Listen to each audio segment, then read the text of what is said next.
மத்திய பட்ஜெட்டில் தமிழகத்திற்கு பூஜ்ஜியத்தையே வழங்கிய பாஜகவுக்கு வரவிருக்கும் தேர்தலில் அதே பூஜ்ஜியத்தையே பரிசாக திருப்பிக் கொடுப்போம் என தமிழக முதல்வர் மு.க.ஸ்டாலின் கூறினார்.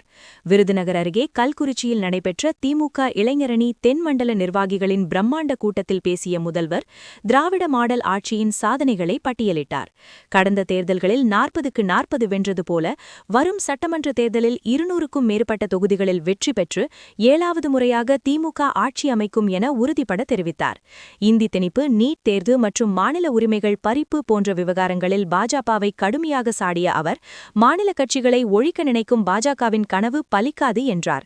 துணை முதல்வர் உதயநிதியின் செயல்பாடுகளை உன்னிப்பாக கவனித்து வருவதாகவும், இளைஞர் அணியின் எழுச்சி திமுகவின் பலத்தை நிரூபிப்பதாகவும் அவர் குறிப்பிட்டார்.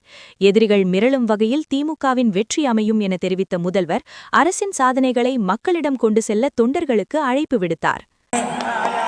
தெற்கு மண்டல நிர்வாகிகள் சந்திப்பை நம்ம நடத்தி காட்டி இருக்கின்றோம்.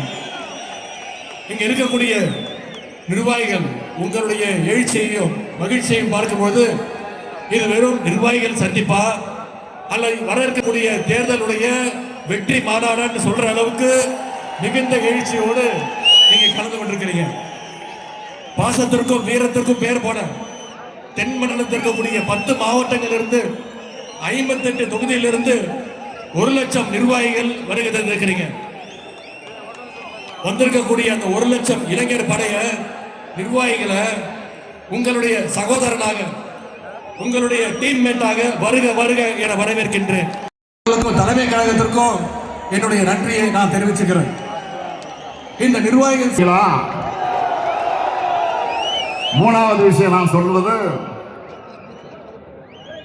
இதற்காக திராவிட முன்னேற்ற கழக ஆட்சிதான் தமிழ்நாட்டில் தொடரணும். இந்தியாவில் எந்த மாநிலத்திலும் ஒரு அரசு 5 ஆண்டுகள் நாம செஞ்சிருக்கக்கூடிய மாதிரி இவ்வளவு சாதனைகள் செஞ்ச வரலாறு உண்டா? ஒன்றிய அரசுடைய ரேங்க் ஆனாலும் சரி, நேஷனல் மேகசின்கள் வெளியிடக்கூடிய ரேங்கிங் ஆனாலும் சரி, எக்கனாமிக்ஸ் மாதிரி இன்டர்நேஷனல் மேகசின்ல வரக்கூடிய அந்த செய்திகளானாலும் சரி, எல்லா ரேங்க்லையும் தமிழ்நாடு தான் டாப். தமிழ்நாடு தான் சூப்பர் ஸ்டார். தமிழ்நாடு தான் சூப்பர் ஸ்டார் ஸ்டேட். அனைத்து துறைகளையும் தமிழ்நாடு முன்னேறி இருக்கு. இதை நீங்க எங்க வேண்டாலும் போய் நெஞ்சு நிமிர்த்தி சொல்லலாம். சேர வேண்டிய கல்வி நிதியை